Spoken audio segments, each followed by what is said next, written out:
Why are we here today, right? This is the long-awaited conversation. Um, I've learned this over the course of about 7 years. There was a piece of it that I was missing. For those who follow my YouTube page, we've had this conversation before. And the previous conversation we've had on this is still applicable. I did not go any more in detail with our last conversation because there was a piece of this that at that time had not been yet revealed to me.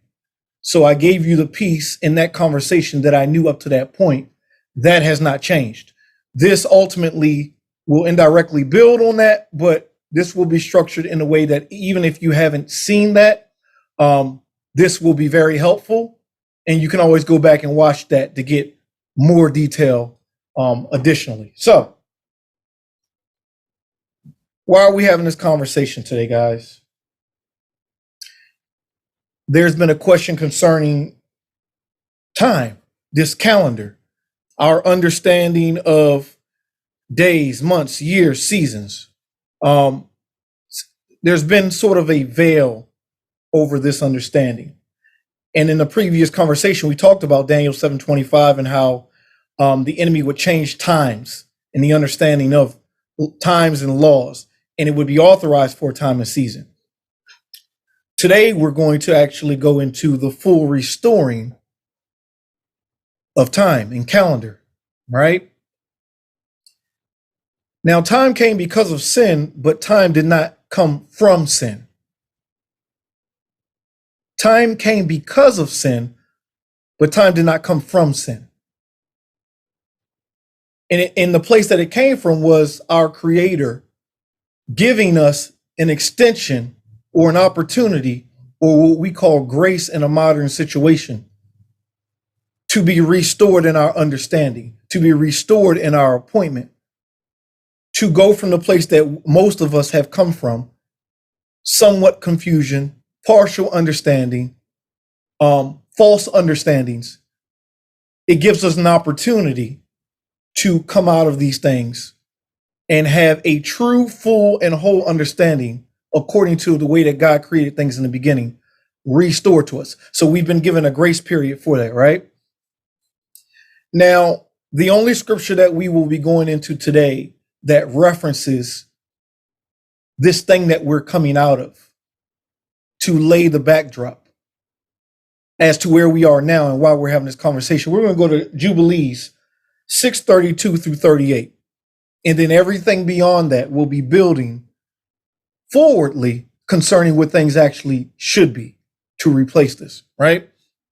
And command you, the children of Israel, that they observe the years according to this reckoning, 364 days, and these will constitute a complete year. And they will not disturb its time from its days and from its feast, for everything will fall out in them according to their testimony. And they will not leave out any day nor disturb any feast. But if they do neglect and do not observe them according to his commandment, then they will disturb all the seasons, and the years will be dislodged from their order.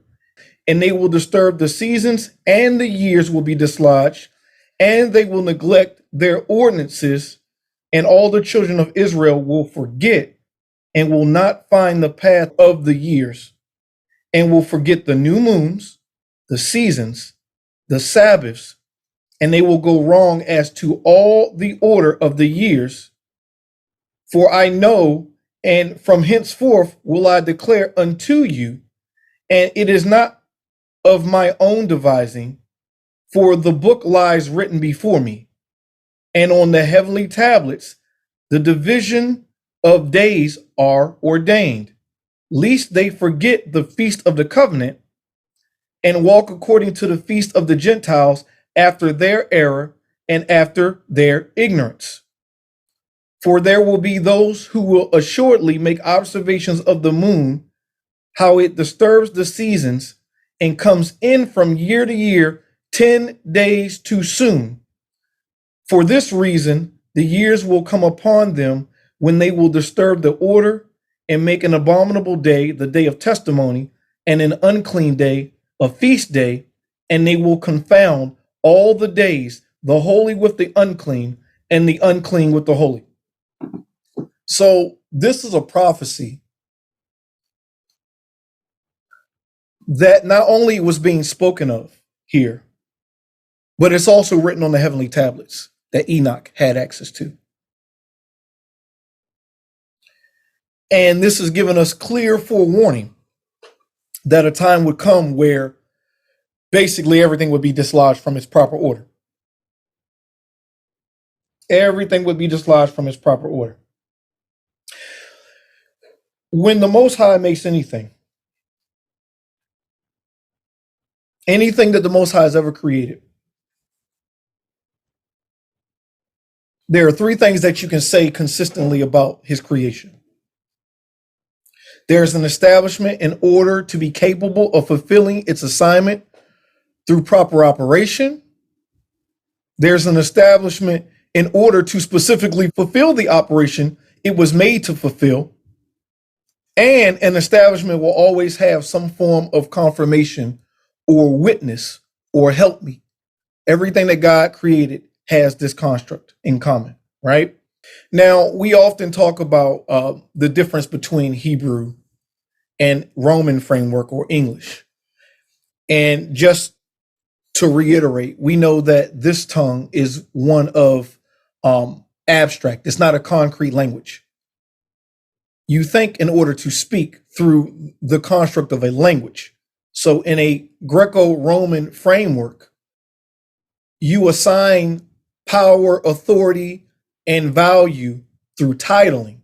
Whereas in Hebrew, power and authority already exist, and you are simply describing the power and authority, and that becomes the title.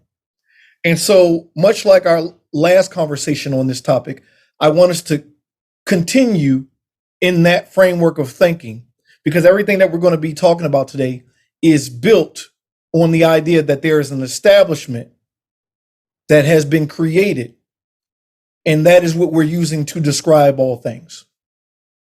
And that's going to come in very handy in a couple things that we're getting ready to take a look at here. So with that framework, we know that everything that God created was good. And I want to take a look at good in ancient Hebrew, so you guys have a very clear understanding in a Hebrew framework how that translates. So if you can take a look on your screen here, this is the word good in Hebrew, and there's the Strong's Concordance if you need to take a look at it. The word good in Hebrew is tawab, and I'm talking about ancient Hebrew. I'm not talking about anything modern. I'm talking about going all the way back to the very beginning when pictures were used or images were used in order to reference the things that God has made in order to describe how things work and function and how their power and authority is established or functional in the earth. So with good, tawab breaks down containment or basket or surrounding, aka self-contained environment, right? Wa, secure, tent peg, fixed, unneeding of change, fulfillment, supplicated, not in need of anything. And then blueprint, a picture of a tent or a floor plan, a home as it was always intended to be designed. So everything that God made day one, it was always designed to be contained, self-contained, completely whole, and therefore not in need of anything. And this was his intention for it. This is what it means for something to be good. It doesn't mean man-made measurement of good, my opinion of good. No, there was a prescription, there was an intention, and everything that God made spoken through his son fits inside of this containment that was created for us to be the object of creation by which everything was made around it. Fully, whole, and complete, not in need of anything, and therefore it's secure. And this was the intention. So if everything that God made was this thing, a secure containment by intention, then that would include the system of time. that was never supposed to be changed. And we have already read that it was changed. So now we're going through the process of understanding what it was so that we can go back to something that was never intended to be changed to begin with, right? So we spoke about how everything that God has made is an establishment that's capable of being fulfilled and was designed in order to go through its process to be fulfilled. And then there's a witness, right? So we're gonna look at an example of that with the sun and moon. Now we live in a modern situation where we look at a new day as when midnight hits. That's the new day. Now that is a construct that came much later, because the Hebrew framework is God created the sun in order to fulfill a task. That task was for the sun to light our day so that we could do our work. Once the sun has fulfilled its course according to the light of that day has been fulfilled. So this is why it says the evening and the morning are the new day, because once the sun moves distant to the west, out of sight, the sun has fulfilled its purpose for that day. That day is complete. It's not at midnight. It's when the sun moves so far distant from you that you no longer have light for your day. That is the fulfillment of a day. And then the moon bears witness of that, to light the evening light with a light which is the seventh of the light of the sun, according to the book of Enoch. And so the sun is called the man, and the moon is called the woman. He's the establishment, she's the witness. All things are established and witnessed by God's establishment. Okay, so we're going to take our time with some of this because it does get a little complicated, but I'll let you know when we get to that point. So the first question we want to ask is, when did time start? And what is used to keep time? So when did time start and what is used to keep time? We're going to go to Genesis 1:14 through 19. And God said, "Let there be lights in the firmament of heaven to divide the day from the night, and let them be for signs and for seasons and for days and for years. And let them be for lights in the firmament of the heaven to give light upon the earth." And it was so. And God made two great lights, the greater light to rule the day, the lesser light to rule the night. And he made the stars, and God set them in the firmament of the heaven to give light upon the earth, and to rule over the day and over the night, and to divide the light from the darkness. And God saw that it was good. Here we go. God saw that it was fully sustainable, not in need of anything, and that was his intention for it, right? 19. And the evening and the morning were the fourth day. So we see when the sun fulfills its course, right? Out of sight, the sun has fulfilled its appointment in that day. The moon bears witness of it. That is a complete day. The new day starts out of darkness into light, right? And this happened on the fourth day. So going back to answer the question, when did time start? When God created the tools that he gave us in order to keep time. It started on the fourth day. What were we given? We were given the sun and moon. We were given two great signs, one as an establishment, one as a witness. I want to show you guys something. We were talking about Hebrew, right? We were talking about how in Hebrew, the original language is describing how things operate, right? So take a look at your screen here. This is coming right out of this very verse that we just read. God said, "Let there be lights in the firmament of the heaven to divide the day from the night, and let them be for signs." So first and foremost, this is signs in ancient Hebrew, and it's being described. Everything in Hebrew describes what it is that we call titles or words in English. So strong authority has created something that is secure, never changing, as a monument or a mark or a signal. That is what a sign is in the Hebrew description of it, right? Let's look at the next one.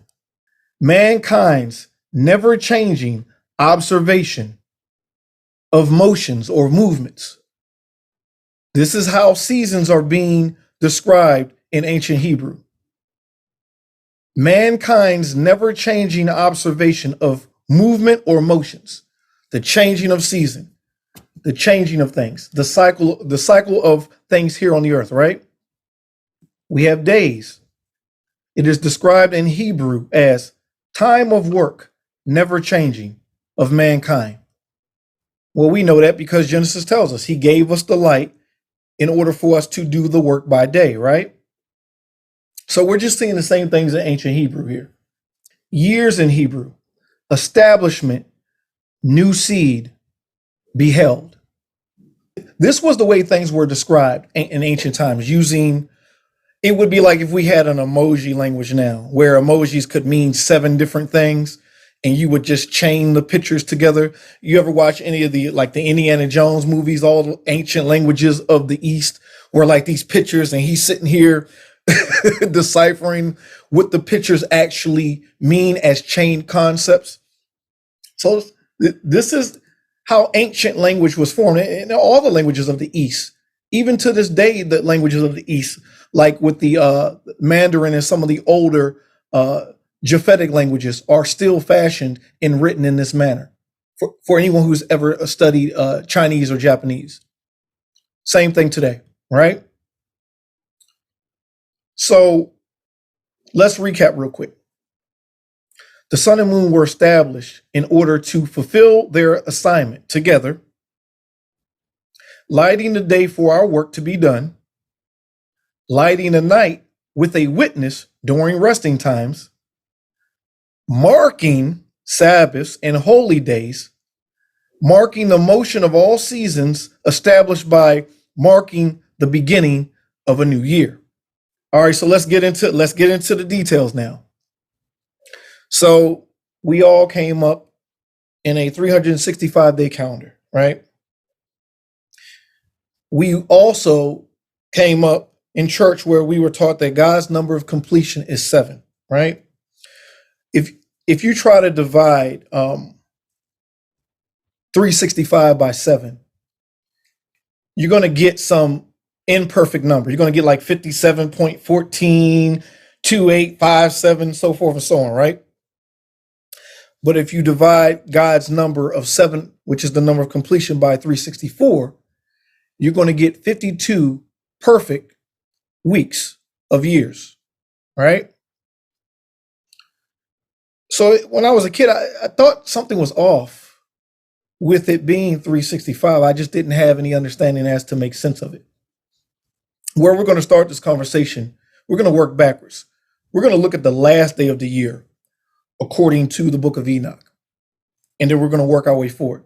So Enoch 72:32 reads, and on that day, we're talking about the last day of the year, the day and night becomes shorter and amounts to 9 parts, and the day amounts to 9 parts, and the night becomes equal with the day, and the year amounts to exactly 364 days. So, first and foremost, let's work backwards.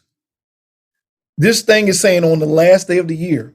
This scripture is saying on the last day of the year, day and night are going to be equal parts, right? And that will account to the full measure of 364 days, right? Just as we read in Jubilees, where it says that we will no longer count days of 364 only, but more, so forth and so on, right? So this is saying that, number one, we're supposed to be looking at 364 days. Then it says this 9 parts day, 9 parts night. Now, I want to give you guys this. So if you're having this conversation with people and they need to have an understanding as to why, where's this 9 parts and 9 parts coming from? First and foremost, prior to Egypt, hours did not have 60 minutes, it had 80. I'm going to say that again. Prior to Egypt, hours did not have 60 minutes in them, it had 80. So naturally, if you have longer hours, you're going to have less hours in a day. So if anybody wants to do any quick math real quick, 60 minutes in an hour times 24 hours. How many minutes is that in a day? 1440. 1440. All right. So 1,440 minutes in a day.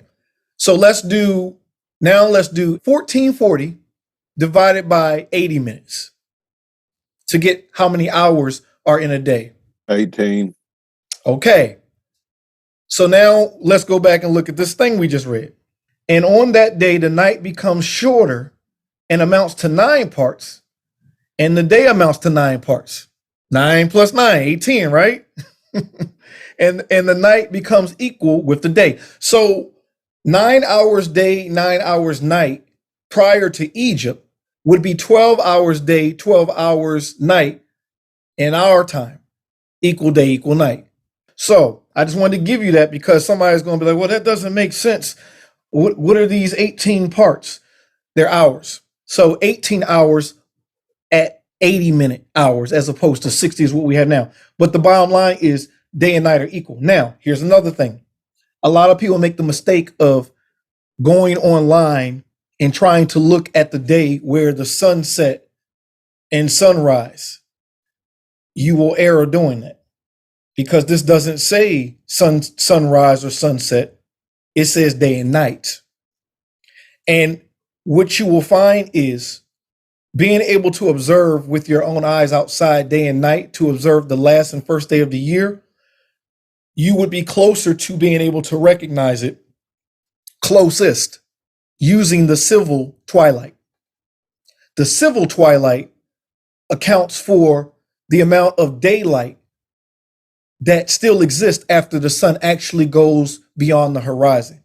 The sunset does not tell you that. So a lot of people say, well, it can't be the first day of spring because the sunrise and sunset aren't equal. Well, that's because this scripture doesn't say sunrise and sunset. It says daylight and night, or day and night.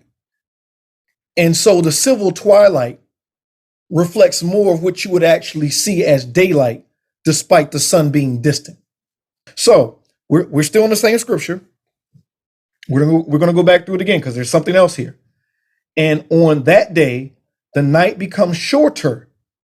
Now, for those who just know anything about weather or calendar, you know that the shortest day of the year is December 19th or December 20th, right? We know the longest day of the year is normally like around June 19th, June 20th, right? The first day of spring and first day of the fall are where you have that equal scenario. They're called the equinox for a reason.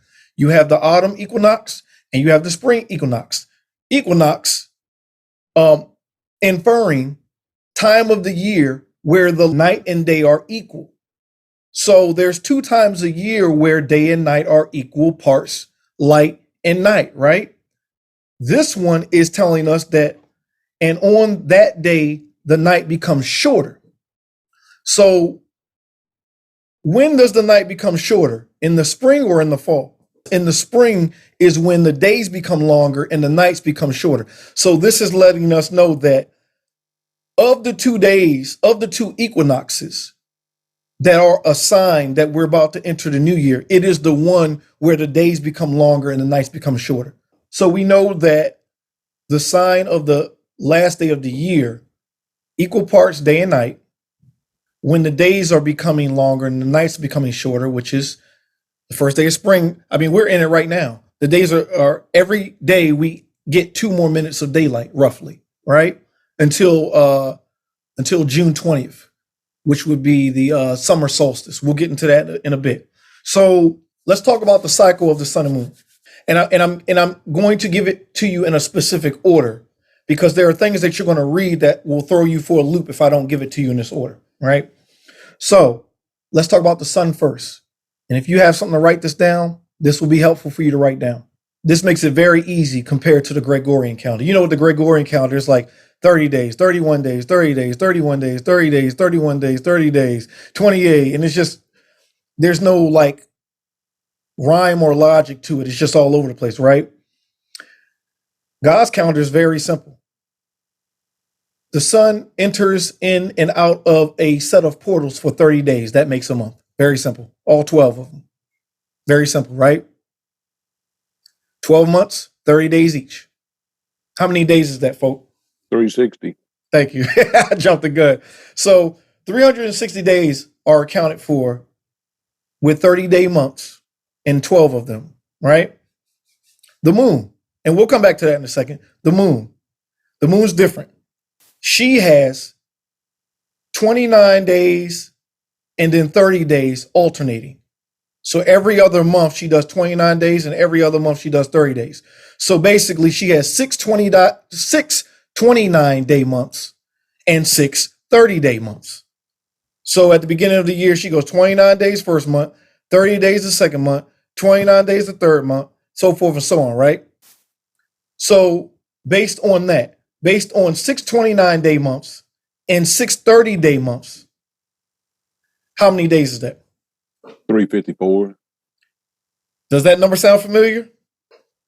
Does anyone know that the Jewish observe a 354-day calendar? No. That's where it comes from. So going back to what we read, we were in Jubilees 6 and 32, and it says in 30 and 36, and walking according to the feast of the Gentiles, and after their error and after their ignorance, for there will be those who will assuredly make observations of the moon and how it disturbs the seasons and comes in from year to year, 10 days too soon. So here's where we are.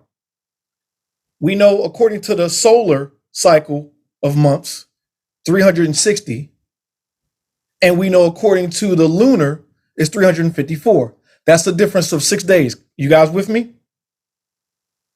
Yes, sir. All right. Let's see that in scripture before we move to clear the rest of this up. We're going to jump to Enoch 75. Now, we just talked about there being a 6-day differential between the sun and moon in 1 year based on the days in a month, right? So we're going to read this really quickly. Thus I saw their position, how the moons rose and the sun set in those days. And if 5 years are added together, the sun has an overplus of 30 days. And all the days which accrue to it from one of those 5 years when they are full amount to 364 days. And the overplus of the sun and the stars amount to 6 days. In 5 years, 6 days every year come to 30 days. And the moon falls behind the sun and stars to the number of 30 days. Let's explain the first part of this. It says in 5 years that the sun will have an overplus of 30 days, right? We just said that the sun and moon have a differential of how many days? 354 to 360. How many days apart is that? You said 6, right? Correct, 6. In 5 years, how many days would that be? 30. All right, so this is what Enoch is explaining. He's saying that in 5 years, the sun would actually have an overplus of 30 days when compared to the moon. He's just giving an example so that people understand what it is he's trying to say. Now, you might be asking, well, isn't there 364 days? Let's get to that. Let's jump to Enoch 75. And the leaders of the heads of the thousands who are placed over the whole creation and over all the stars have also to do with the 4 intercalary days, being inseparable from their office according to the reckoning of the year. And these render service on the 4 days which are not reckoned in the reckoning of the year. So here are 4 more days. Here are 4 more days that we're getting ready to add to that differential between the sun and moon being 6. What is 6 plus 4? 10. All right. So remember we read earlier that it says the moon comes in 10 days too soon. Stick with me. Stay with me here. Picking up. This is 3. and owing to them men go wrong therein, for those luminaries truly render service on the world stations, one in the first portal, one in the third portal of the heaven, one in the fourth portal, one in the sixth portal, and the exactness of the year is accomplished through its separate 364 stations. So watch this. Remember, we said every month, according to the cycle of the sun, has 30 days, right? Now, here in Enoch, it is saying that there is an additional day at 4 points in the year. It says when the sun enters the first gate, the third gate, the fourth gate, and the sixth gate. What you will find is that this is a sign at the end of every season. The book of Enoch calls this an intercalary day. An intercalary day is a day that does not follow the normal cycle of things. It is an addition to it, right? So for those who have seen new moon in your Bible and know that in the Hebrew it translates new month of months or a sign of a change of season, these are the 4 intercalary days that it's talking about. So you have these 4 intercalary days added to the 360, one at the end of every season. So the way that you would math it, if you were observing it in the earth, you have a 30-day month, you have a 30-day month, you have a 30-day month, then you have one day at the end, which is a sign that the season is getting ready to change. That is one of the intercalary days. It is a new moon day. And that day actually completes, it is the 91st day. It is the last day of the 13th week. Without that day, everything would be dislodged from its order. So if you do the math on it, 13, right? 13 weeks in a season, 13 times 7 is 91. So you need that additional day in order to make a complete season whole, which is why it says, and these render service on the 4 days which are not reckoned in the reckoning of the year. So these 4 days are what allow us to have a mathematically perfect year. Are you guys following so far? That's incredible. So we're adding one per quarter is what you're really saying. Correct. And it's and it just lines right up.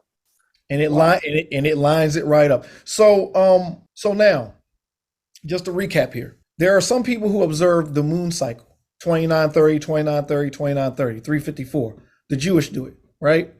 And that's why their year comes in 10 days too soon, because you have the 6 days between the female cycle or the moon and the male cycle being 360 plus that 4 days. Takes it from a differential of 6 to a differential of 10. 10 days too soon versus 6. You follow? So basically 354 days for the moon, 360 for the sun.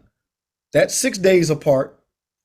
If you just had that without the 4 intercalary days, then that would mean that the moon would come in 6 days too soon.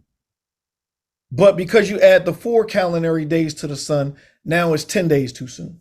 So it's a 10-day differential between them when you factor in the intercalary days. And here's the more important piece of this. And the reason that I explained it this way. What the sun and moon does, or more so what the moon does in her cycle on those new moon days, she doesn't do anything differently. In other words, her cycle doesn't progress. Those intercalary days do not count towards the progression.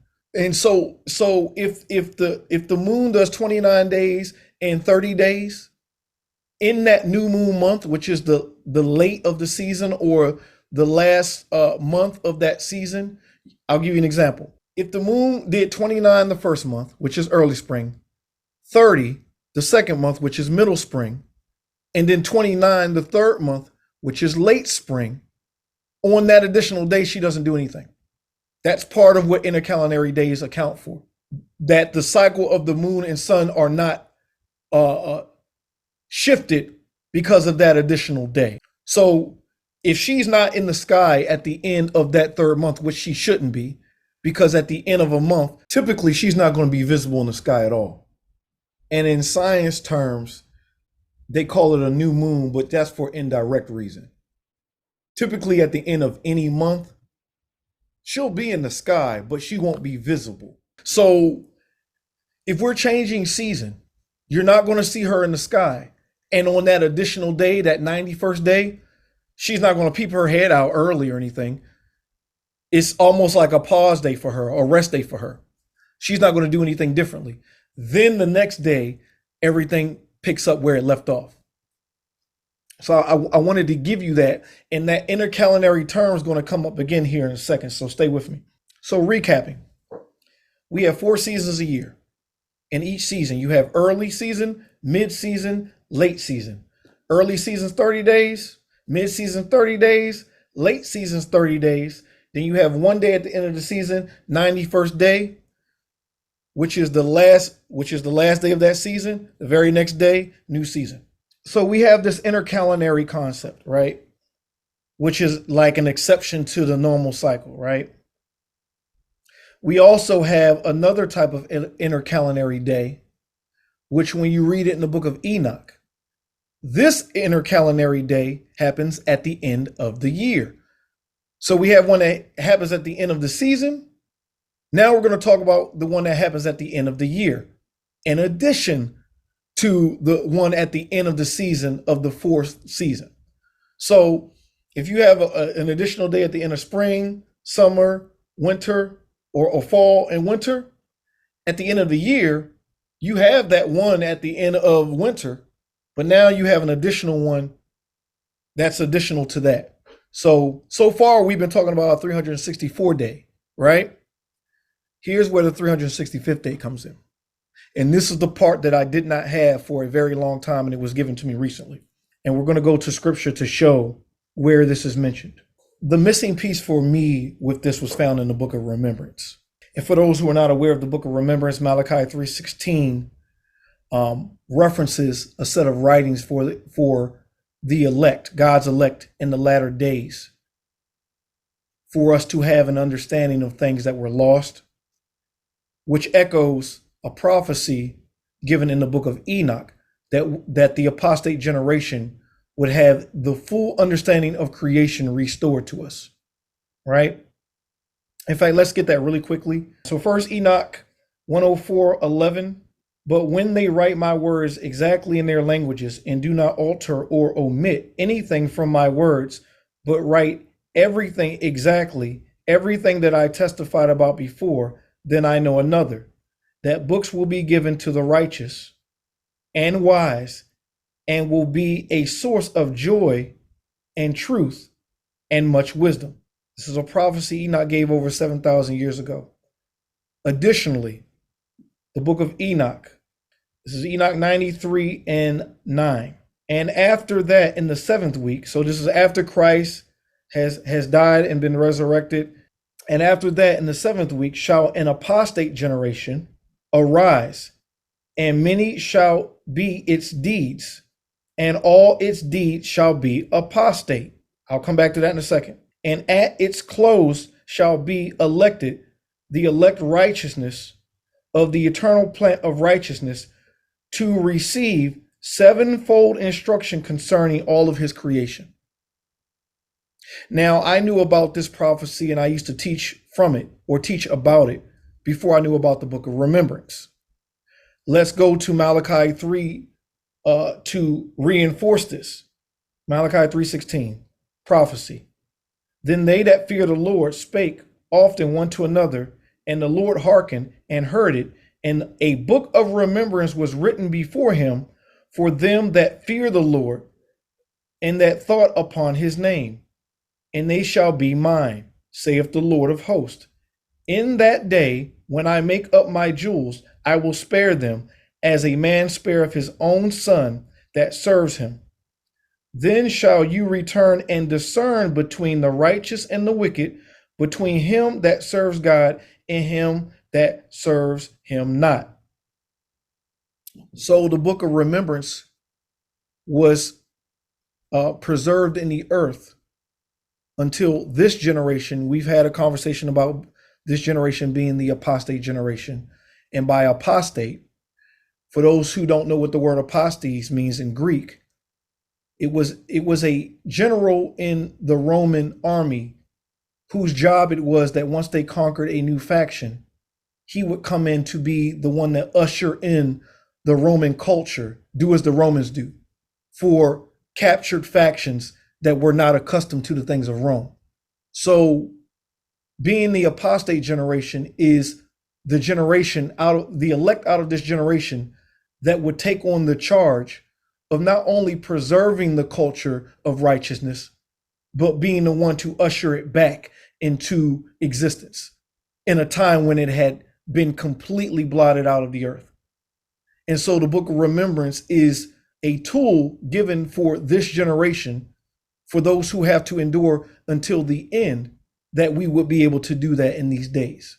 And so it was in this book that I was given the full, the remaining piece that I did not understand concerning time, when it concerns why there's a conflict between 364 and 365 days. And we're getting ready to go into that book now. So Are you Mario? Are you going into the Remembrance Enoch or which one? Enoch.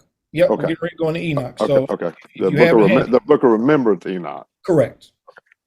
And so if you have it handy, we're going to go to Badal 1383. This is given instruction, specific instruction when it concerns how to manage time and the understanding of it. And you must number the years of the course of your lives, beginning with the first day of the season for the renewal of all creation. And each year shall have 4 seasons, and the weeks of the year shall have 7 days to acknowledge the creating love of Enoch, said, which for those who don't know, that is I am loving kindness. This is remember we talked about titles, and in Hebrew, titles are descriptions of manner or operation. This is how God the Father is described in this book, as I am loving kindness, right? So Enoch, said, that is what that means. And so, and the weeks of the year shall have 7 days to acknowledge the creating love of Enoch, said, which he accomplished in 6 days. And the 7th day of the week shall be a day of rest, which is called Sabbath. And each season shall begin on the 4th day of the week. We're going to go into this in detail here in a second. And it shall have a day at the end for a purification day, right? And each shall be a day of the week. And you are to use this day to prepare to receive the gift and blessing of the next season. So this is talking about the new moons right now, right? 84. And at the end of the year, you shall cause a day to be for Enoch, said. We're going to get to that in a second. And it shall not be a day of the week. It shall not be a day of the week, but it shall be a day of the year only. And in like manner, every 4 years you shall observe an additional extra day after the day of my Father, and it shall be a day for me. This is Christ speaking. So, what are we seeing here? We're seeing another type of intercalary day that does not count towards days of the week. Now, the new moons, they do. We know that. We've already discussed that they actually make the 13th week in a season complete. This intercalary day at the end of the year is not counted towards days of the week. And when you read it in the original book of Enoch, it says that it is a day that is neglected, meaning it doesn't count towards days of the week. We experience it. We have that 24-hour period, but it doesn't count towards days of the week. Here is where this calendar gets kind of tricky because of what the Gregorian calendar does. The Gregorian calendar actually counts that day towards a day of the week. Are you following me? So there is a 365th day, but it's not supposed to count towards days of the week. In the Gregorian calendar, it does. In God's calendar, it does not. So what do you think happens at the end of the year because they count that extra day and we don't? Oh, wow. It shifts one day. Yeah. So this year right now, Wednesday sundown to Thursday sundown, which we're in Sabbath right now, by the way, guys. We'll go into that in a second. Wednesday sundown to Thursday sundown, as of March 20th this year, is Sabbath. Next year, it's actually going to be Saturday, not Friday. We're going to go into that here in a second as to why. I'm reading again 84 out of what we just read. And at the end of every year, you shall cause a day to be for Enoch, he said. So that's the 365th day. Doesn't count towards the 364 days of the week. It's an additional day, right? And it shall not be a day of the week, but it shall be a day of the year only. So it is a day of the year, but it's not a day of the week. And in like manner, every 4 years, you shall observe an additional extra day. In addition to that, after the day of my father, it shall be a day for me. So every 4 years, you have that 365th day for the Father, and then you have a 366th day for Christ. That is called, by the pagans, leap year day. That's crazy. Ain't it? What they do is their days of the week shift 1 day or 2 days, depending on if you're on a leap year. So for example, remember I just said that this year is Wednesday sundown to Thursday sundown. If this wasn't a leap year, then next year it would be Thursday sundown to Friday sundown. But because it's a leap year and they count 2 days towards a week that they shouldn't, next year is going to be Saturday. That Sabbath is actually going to be Saturday. So Sabbath isn't like weekly like we've been doing, right? It's weekly, but it's just not on the day that we thought it was. So for instance, Saturday, okay. This year it's Wednesday sundown to Thursday sundown, but last year it was Tuesday sundown to Wednesday sundown. It shifts 1 day because that extra day that we're not supposed to count towards days of the week, they count it. So we shift 1 day. And on leap years, we shift 2 days. I see. Okay. And then every 4 years, what happens? So another one added? So every year after that, it's a 1 day shift, except for leap year, so 2 day shift. Which is that the fourth year period is describing. Correct. We're on the fourth year. Right. This is the 4th year now. Right. So at the end of this year, we have 2 days at the end of the year that really aren't not supposed to be counted. I'm going to show you a physical example here in a second. Let me go ahead and pull that up real quick. Oh, by the way, I wanted to ask this too. What day is our actual like New Year? This year, it was March 20th. Most years is going to be March 20th. Here's the cool thing. Most years is going to be, as we perceive their calendar, March 20th. The only year that is March 19th is a leap year. So the first day of spring typically is going to be on March 20th, no matter what the name of the day of the week is for them. They can call the day of the week whatever they want to call it. You don't pay that any attention. The first day of the year is always going to be either March 19th or March 20th, depending on whether it's a leap year or it's a non-leap year. So being that this year is a leap year, it's going to be March 19th that we observe at sundown. That's the new day. But on any other year, it's March 20th. So this particular year, it was a Monday. That was the new year for us. Next year, it's going to be Wednesday because you have 2 days that are supposed to not be counted towards weeks that the Gregorians count towards weeks. So it shifts. Now, here's the other kicker. And here's the part that really got me. And then I'll go into an example to show you guys. The first day of the year is not the first day of the week, people. The first day of God's year, according to his calendar, is not the first day of the week. What day did God create the sun and moon for us to keep time? The 4th day. All right, so I'm going to read it again. And you must number the years of the course of your lives, beginning with the first day of the season for the renewal of all creation. And each year shall have 4 seasons, and the weeks of the year shall have 7 days to acknowledge the creating love of Enoch, he said, which he accomplished in 6 days. And the 7th day of the week shall be a day of rest, which is called the Sabbath. And each season shall begin on the 4th day of the week.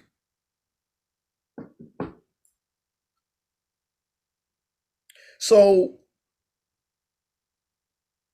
he gave us the sun and moon on the fourth day to start telling time. So the fourth day of the week is the first day of the year, because that is the day he gave us the sun and moon to tell time. Now, this is something that I did not include when I did this live. I'm reading out of the Dead Sea Scrolls Uncovered book on page 192. And this is just further evidence that it is openly known that the first day of the month, that the first day of the season, and the first day of the year is always the fourth day of the week. In the first of the month, on the fourth of it is a Sabbath. On the 11th of it is a Sabbath. On the 14th of it is the Passover. So this is referencing the first day of the year being the fourth day of the week. And so what it's basically saying is the first day of the year is the fourth day of the week, fourth, first day, fifth, second day, sixth, third day, seventh, fourth day. So on the fourth day of the year is the seventh day of the week, because on the first day of the year is the fourth day of the week. And this is written in the Dead Sea Scrolls. Further evidence that the first day of the year is the fourth day of the week, the very same day that God created the sun and moon for us to keep time. And I'm going to give you guys a visual example here in a second. We're going to go through two examples. We're going to go through one with a non-leap year and one with a leap year, so that you can see very clearly how this thing maps out. Fair enough? And it's funny that I'm going to give you the backstory while I'm pulling this up here. Quick backstory. So for years, I understood that, this 91 day thing, 364 days, I understood all of that. Didn't know what to do with the 365 and 366, but I understood the other part. The part that got me was I will go outside on a Saturday and I'm looking up at the moon, knowing that the moon's light every 7 days, her light quarters. So she's empty, she's half, she's whole, she's half, she's empty. And I always ask myself, why doesn't her quartering of light line up with Saturday? Because it was my understanding that her light was supposed to line up with Saturday. So last year, I'm looking at her light and I'm like, her light is empty, quarter, whole, and quarter on Tuesday nights. What is that about?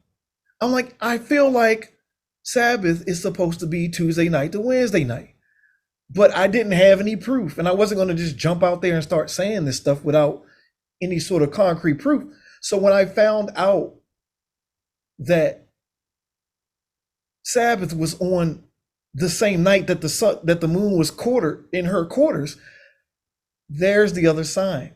You can't. God doesn't over or under deliver. He's not going to give us a sign in the sky and it's just cool shapes for no reason. No, her quarters line up with when Sabbaths start.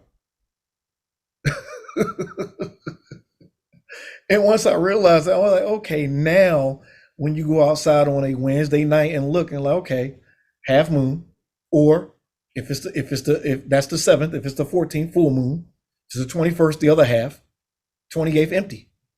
Repeat. So so now that I have that understanding, it puts a lot of things in perspective. Yeah, the deep dive that's going on here, we for those that are coming out and trying to dig your way out, I implore everybody to get these books of remembrance, because they open up so much more detail to the 66 books. Yeah, they really do. It's just amazing to watch how this, I'm sitting here looking at this, like staring it in the face going, wow. It's just mind boggling. So this graphics here, I'm giving you an example of the last day of the year.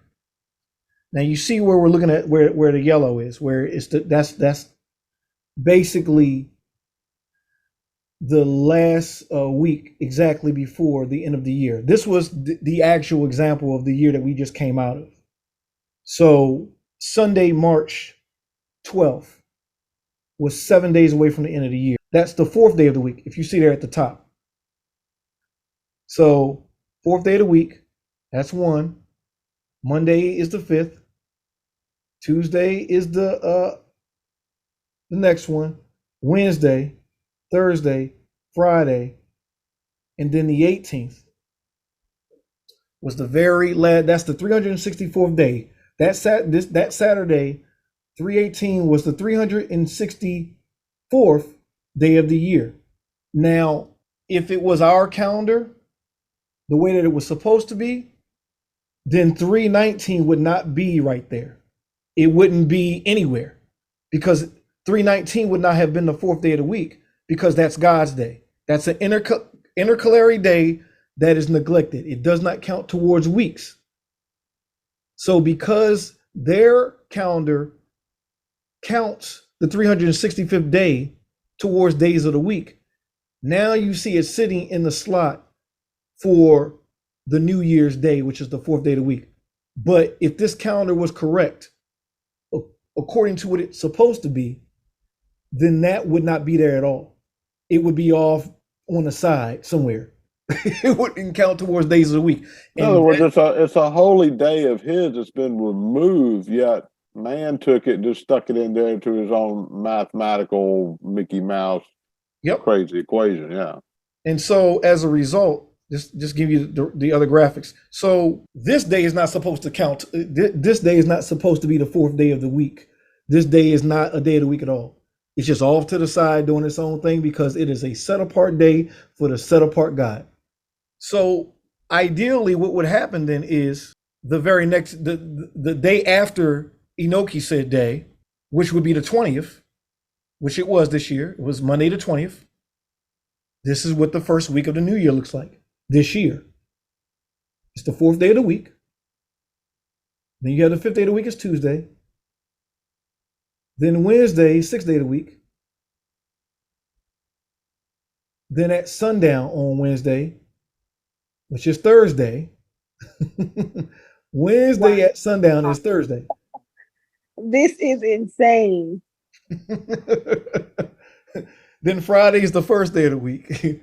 Saturday, Sunday. So that's what would happen if their calendar was correct. But being that they made Monday, which is supposed to not be a day, but they assigned Enoch said day to Monday, our calendar had to shift to make up for that. Do you follow? Correct. So now the namings shift, but we still observe it according to what we know to be the numbers. Because it still is a day of the year. It's the 365th day of the year. It's just the naming of the days of the week shift, but the numbers themselves stay the same. So 320 was the first day of the year. It was Sunday. Let's be clear. Sunday at sundown was the first day of the year. That's Monday. Sunday at sundown is Monday. So I have a quick question. Mm-hmm. And I just slid back in here, so I'm not sure about you already made mention. Mm-hmm. But what was the reason they changed the days like this? Well, I know you said something in the group chat. Well, it wasn't foreseen. Here's the funny part, and and God working here, because I had skipped over something and you brought it forward, so I'm glad you brought that forward. The Romans knew it. The Romans knew when the first day of the year was. Look at this. This was the Roman calendar before the Gregorius one was put into print. In their calendar, if you actually look at the days of the month, starting with September, Septi is 7. Now, in the middle of September, you have the autumn equinox, which, here's the funny thing, guys, that the exact half year point is Feast of Trumpets. That falls exactly on the first day of the fall, FYI. But they knew, look at it, 7th month, which is halfway through the year, Septi. 8th month, Octo. 9th month, Novum. 10th month, Deci. And then you have one for Janus. Janus is the is the ruler that took over after Zepho died. Zepho is the grandson of Esau. So when, for those who read the book of Jasher, when Esau conquered Chittim, for those who are reading the book of Remembrance, you know Chittim is modern day Rome. When Zepho, grandson of Esau, conquered Rome, this is during the time of the Israelites being in Egypt for 210 years. He left Janus to rule in his stead after he conquered Chittim, aka Kittim, aka Rome. When Janus died, there was a tradition in Edom where when their rulers die, they esteem them as gods and they give them days, or they give them ceremonies, or they give them holidays. In this particular situation, Janus is where we get the name January from. So the 11th month of the Enoch calendar that they have named Janus or January, their New Year's in the middle of winter on some random day, when you really understand this, that's where that comes from. And then February, here's the funny thing. They knew they knew Enoch calendar, but it was arrogance, because look at it this way. You know how the calendar has 30, 30, 30, and then 1. So 91 days in the season. If you look at the Roman and the Gregorian calendar, what do they have? 30, 31, 30, 31, 30, 31, 30, 31.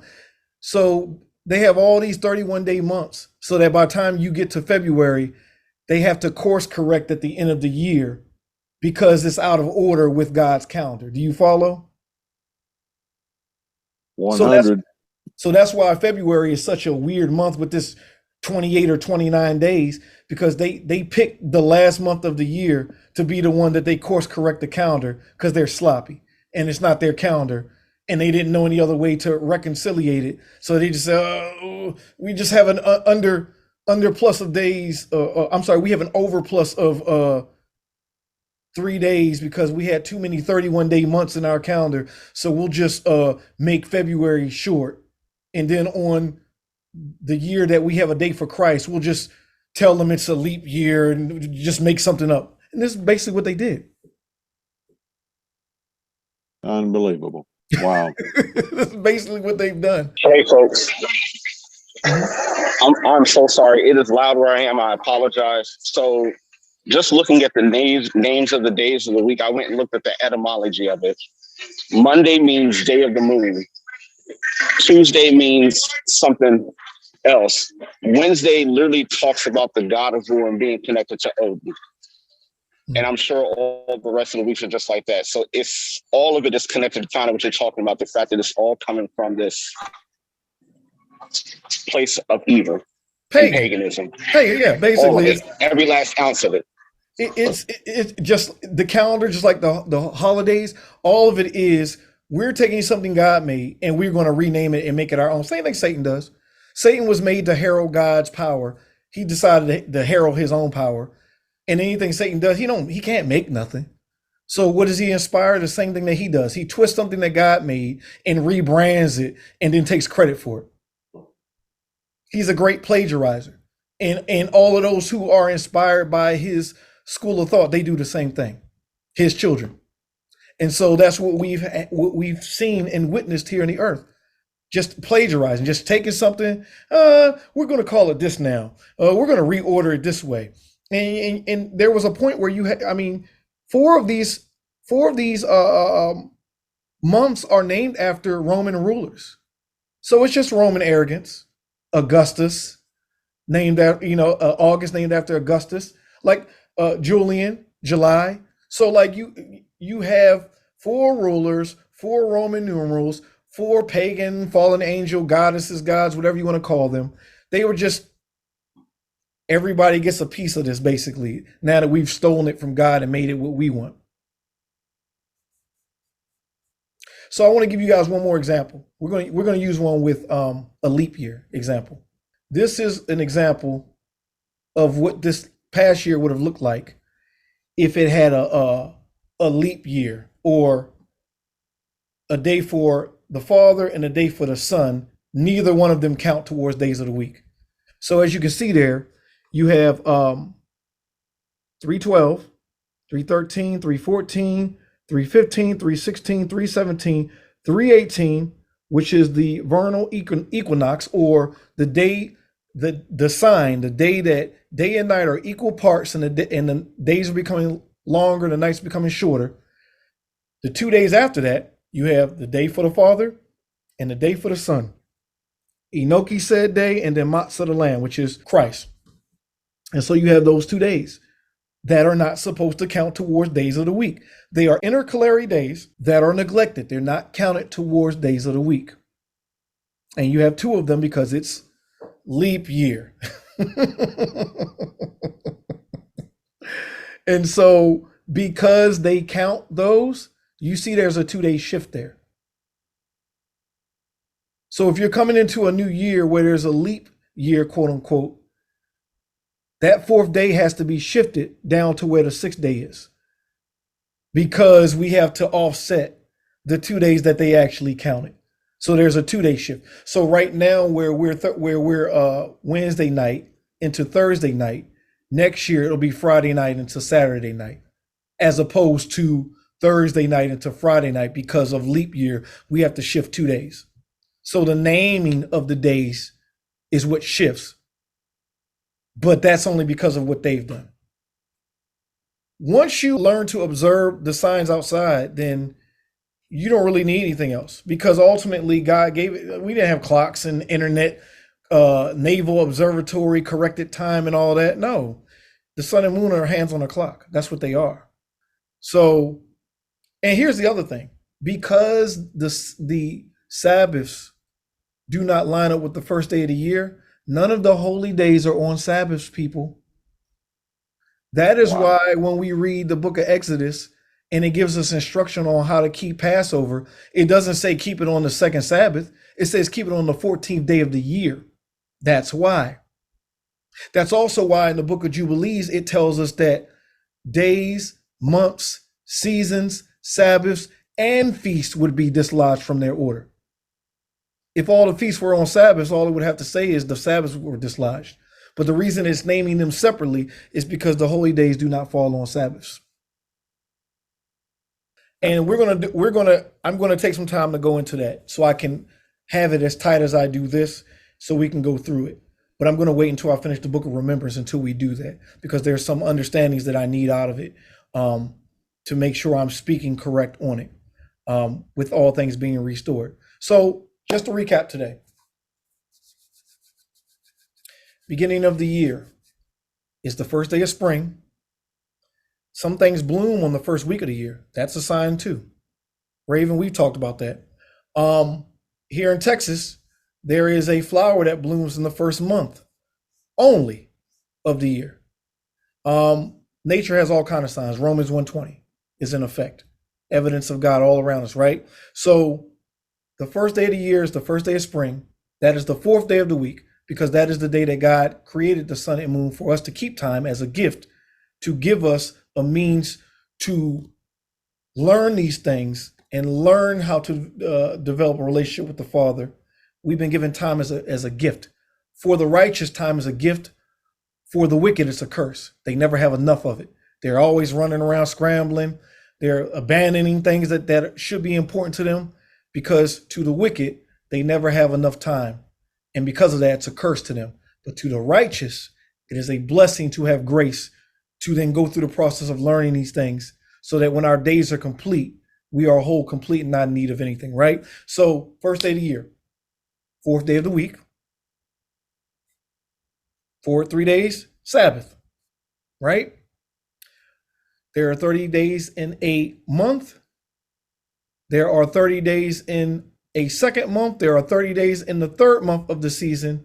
At the end of that 30 days, there is an intercalary day which counts towards that week, which is the 13th week in that season.